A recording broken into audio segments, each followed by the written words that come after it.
Harley Davidson Motor Company proudly presents this PhD Service Training Program. This program is designed to help you provide better service to your customers while you increase your service proficiency, professionalism, and profitability.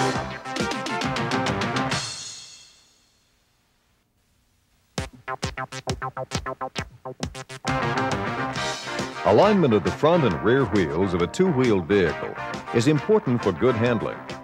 Only weight distribution and steering head adjustment are more important.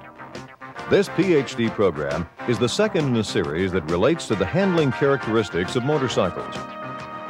In PhD program number 102, we covered weave and wobble along with weight distribution and steering head adjustment procedures and how these affect vehicle handling. You might want to review that program before continuing with this one. In this program, we'll show you where to look and what to look for when troubleshooting an alignment problem. We'll also explain the different ways a vehicle may be misaligned, and we'll show you how to check and adjust the alignment on Harley Davidson models with the engine mounted directly to the frame and those with engines mounted on rubber bushings. For information not covered in this program, refer to other PhD videotapes, the audiovisual training programs, or other appropriate Harley Davidson service literature. Certain conditions may indicate that misalignment exists in a vehicle. In many cases, an alignment problem may be brought to your attention when the rider complains about the motorcycle drifting to the left or right. In other words, it leads to the left or right. If the lead can be corrected when you move your upper body to the side, the motorcycle is normal and within manufacturing tolerances. If you have to move your whole body to the side, the bike needs attention. Also, look for abnormal tire wear. This is often a symptom of misalignment. We'll have more on tires in another PhD program. Of course, you should check for bent chassis components. But if a bend is not severe, you may not be able to see it without going through the procedures we're about to show you.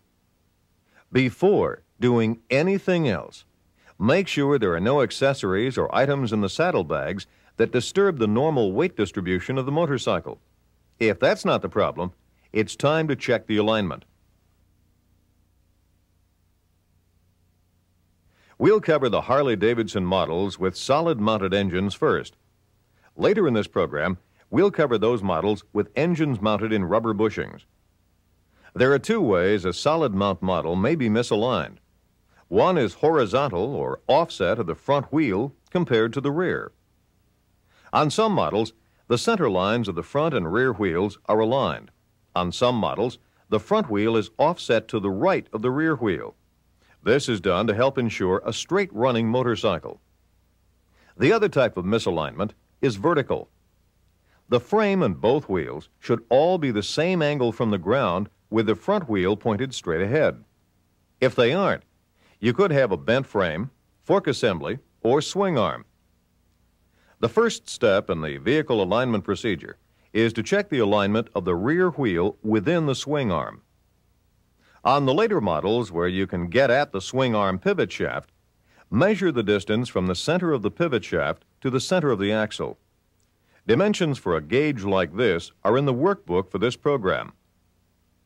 The distance should be the same on both sides of the wheel to within 1/32 of an inch. Loosen the axle nut and turn the axle adjusters to move the axle.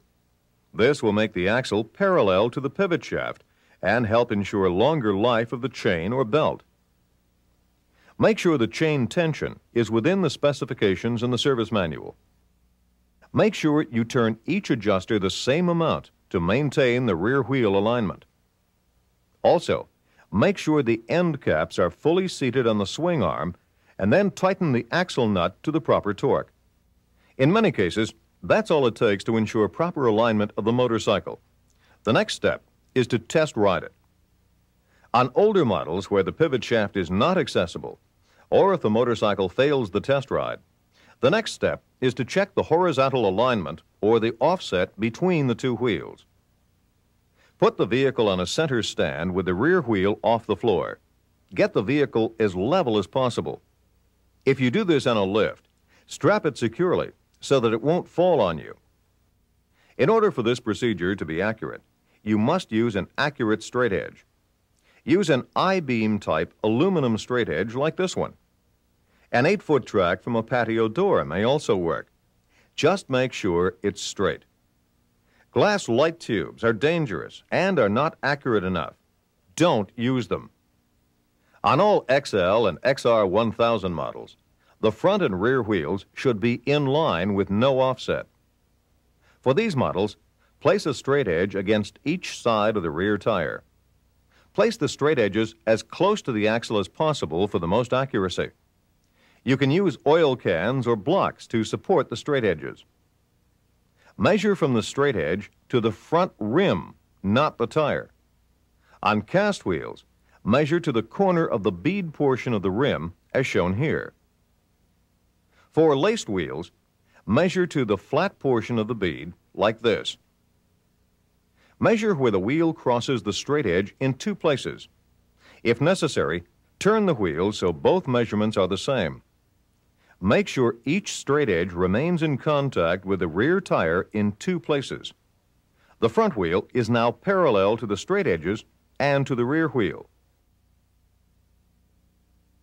Now, measure the distance from the straight edge to the rim at both points on the other side of the wheel.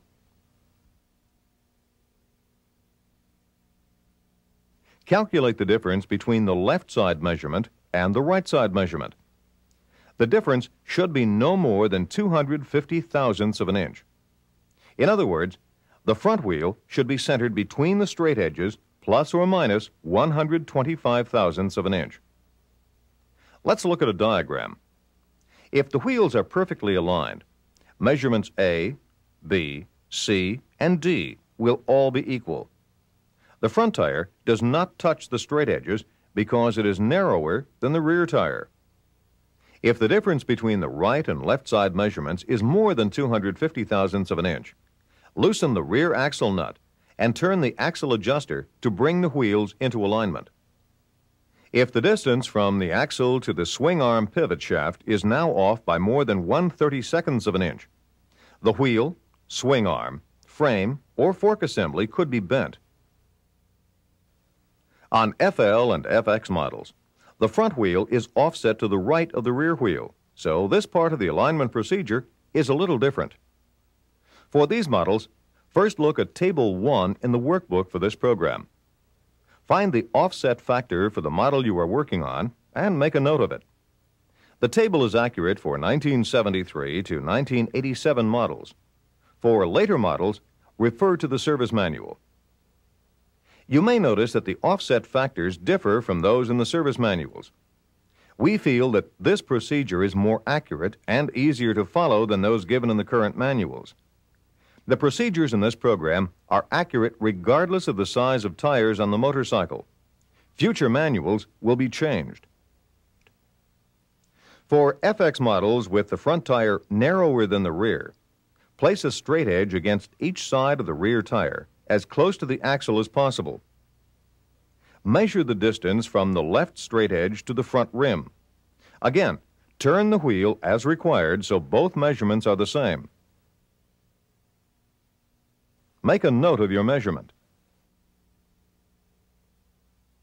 Measure the right side of the wheel in the same manner. You shouldn't have to turn the wheel in order to get an equal measurement at each point. If the two measurements on the right side don't match each other, make sure the wheel or straight edges haven't moved. Subtract your right side measurement from your left side measurement. The difference between the two sides should match the offset factor given in Table 1 to within 250 thousandths of an inch. Perhaps a diagram will make this a bit more clear. Measurements A and B on the left side of the wheel should be equal to each other. Measurements C and D on the right side of the wheel should be equal to each other, but should be less than measurement A or B. The difference between the left and right side measurement is the offset factor for the motorcycle. If the difference between the two sides does not match the offset factor given in Table 1 to within 250 thousandths of an inch, loosen the axle nut and turn the adjusters to bring the wheels into alignment. For FL and FX models with the same size rims on the front and rear, the procedure is, again, slightly different. Place one straight edge along the left side of the rear tire as close to the axle as you can get it. Measure from the straight edge to the front rim. Again, turn the wheel as required so the measurement is the same at both points. Now, measure from the straight edge to the rim on the rear wheel. Subtract your rear wheel measurement from your front wheel measurement. The difference should match the offset factor given on the table to within 125 thousandths of an inch. This diagram may help. Measurements A and B should be equal to each other. This is the distance from the straight edge to the front rim. Measurement E is the distance from the straight edge to the rear rim. Since the rims are the same width, the difference between the front and rear measurements is the wheel offset factor.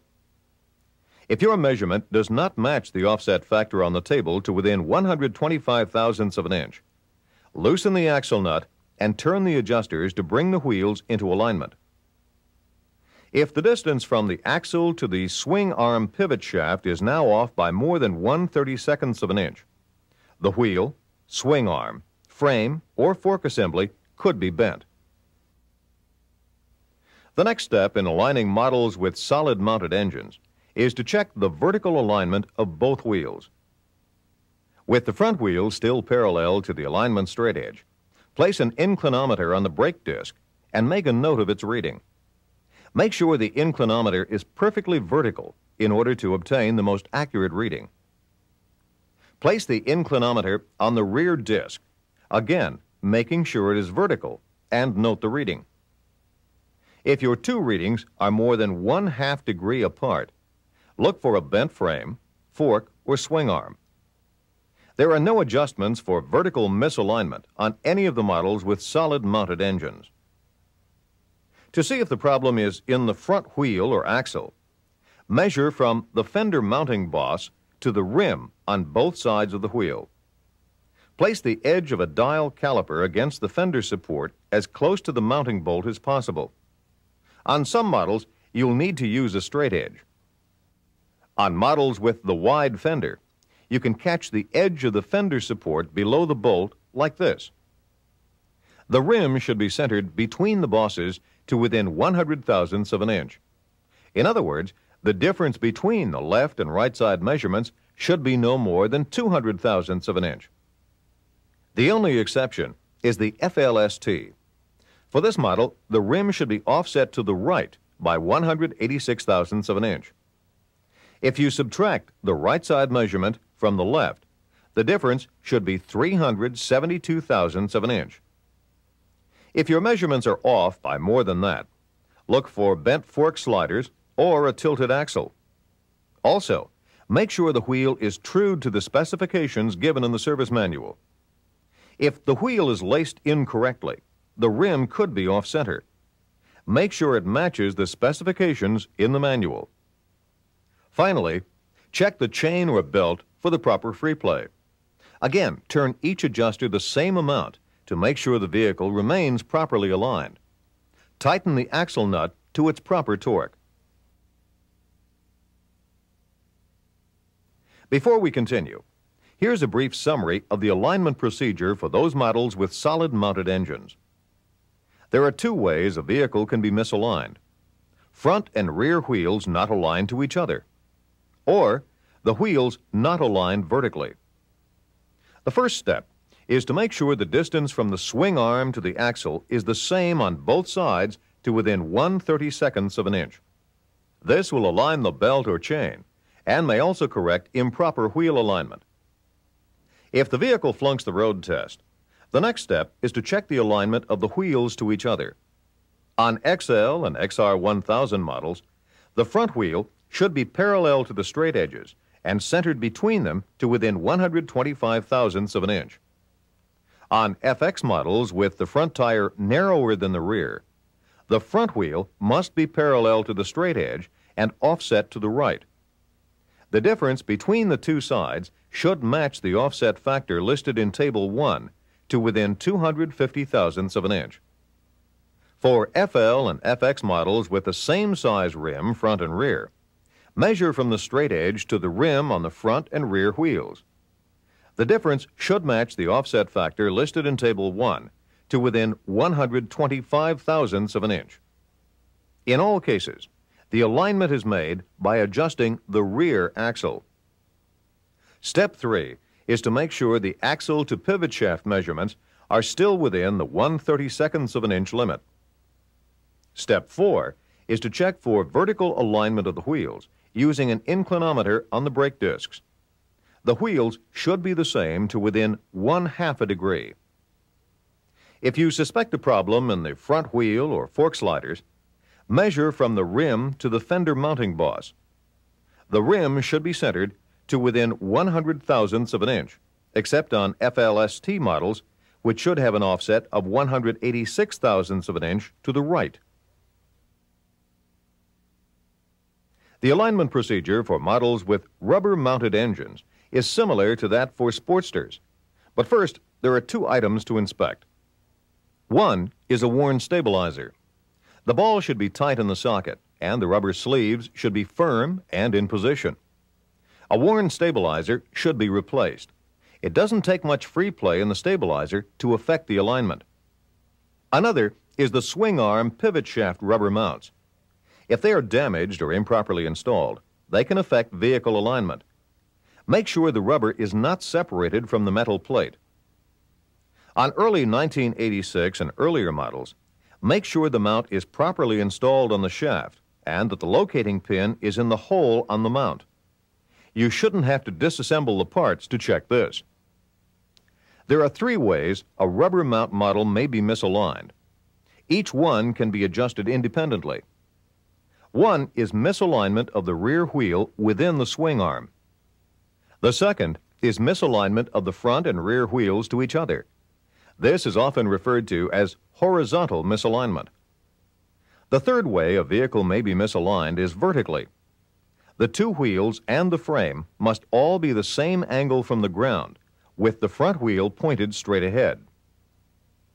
Correcting rear wheel alignment within the swing arm on rubber mount models is done by making the axle parallel to the swing arm pivot shaft. The procedure is the same as it is for solid mount models. Again, measure the distance from the center of the swing arm pivot shaft to the center of the axle. It should be the same on both sides of the wheel to within 1/32 of an inch. If necessary, turn the axle adjuster to align the rear wheel. Make sure you loosen the axle nut first. When the wheel is aligned, check the free play in the belt or chain. Then tighten the axle nut. At this point, you may want to take the motorcycle for a test ride. The next step is to check the wheel offset. On all rubber mount models, the center line of the front wheel is in line with the center line of the rear wheel, just like it is on Sportsters. Put the motorcycle on a center stand, making sure the rear tire is off the floor. Also, make sure the stand supports the frame, not the engine. Remove one of the bolts from the top stabilizer. This will permit a more accurate alignment. We've raised the gas tank for this demonstration. Next, loosen all 3 bolts in the front rubber engine mount. This will prevent distorting the mount when any adjustments are made. On models with a front tire that is narrower than the rear, place a straight edge along each side of the rear tire. Again, place the straight edges as close to the axle as possible for the most accuracy. Measure the distance from the straight edge to the front rim at both points on one side of the wheel. If necessary, turn the wheel so both measurements are the same. The front wheel is now parallel to the straight edge and to the rear wheel. Now, measure the distance from the straight edge to the rim on the other side of the wheel.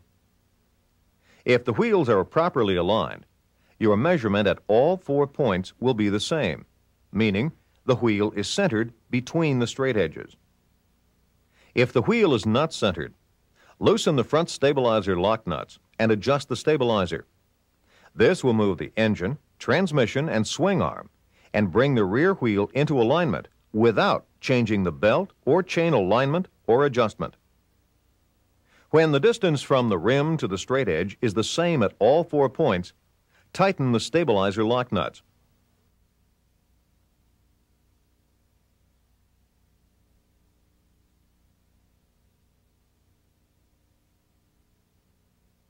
On some FLT models, the front tire is wider than the rear.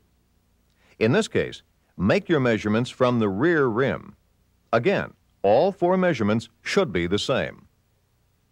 The adjustment is made at the front stabilizer the way we just showed you. On FLT models with the front and rear tires exactly the same, you can check the alignment using only one straight edge. Adjust the front stabilizer so the straight edge touches the front and rear tire in 2 places each.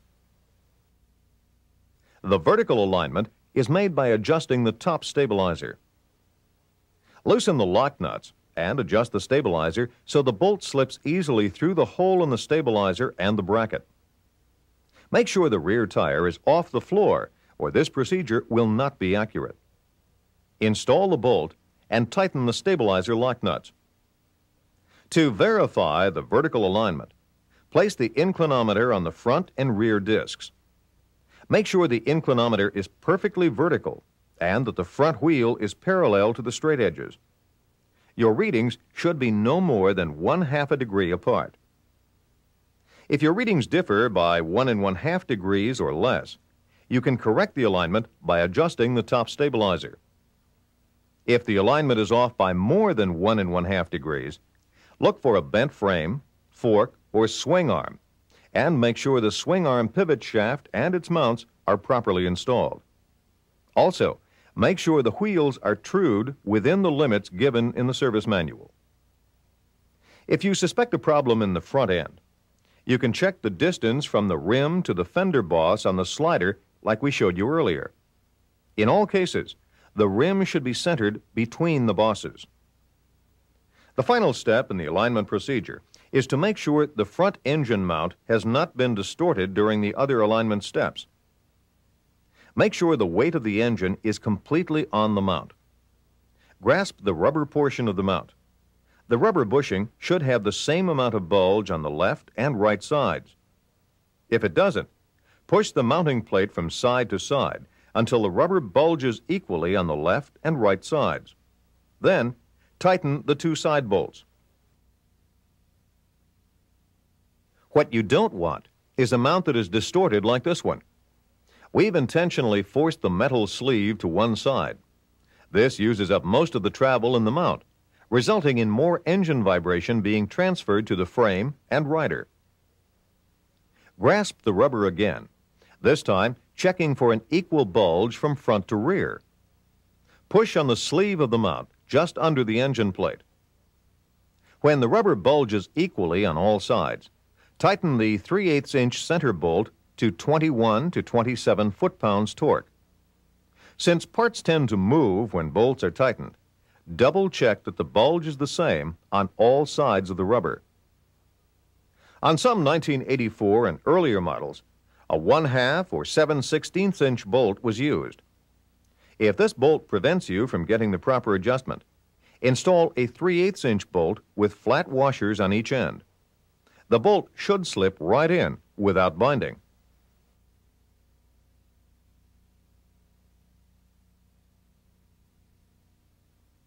Here's a brief summary of the alignment procedure for those models with rubber-mounted engines. The 3 ways a rubber mount model may be misaligned are: rear wheel misaligned within the swing arm, horizontally from front wheel to rear, and vertically.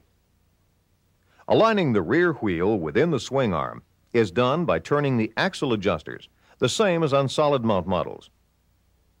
Before adjusting the horizontal alignment, the top stabilizer must be disconnected, and the front engine mount bolts must be loosened. The alignment is checked with straight edges, and the adjustment is made by turning the front stabilizer. The vertical alignment is set by adjusting the top stabilizer so the bolt will slip easily into the hole. It's a good idea to check the vertical alignment with an inclinometer to make sure none of the chassis components are bent. You can also check the position of the front wheel and the fork if you suspect a problem in that area. Finally, the front engine mount is aligned to help prevent transferring vibration from the engine to the frame and rider. During this program, we've shown the 3 types of misalignment and how to correct them. And we've given you some tips on what to look for if you suspect an alignment problem. If you follow these procedures and work carefully, you'll do well to provide your customer with the best ride possible from his Harley Davidson. And he'll reward you with valuable repeat business and good word-of-mouth advertising.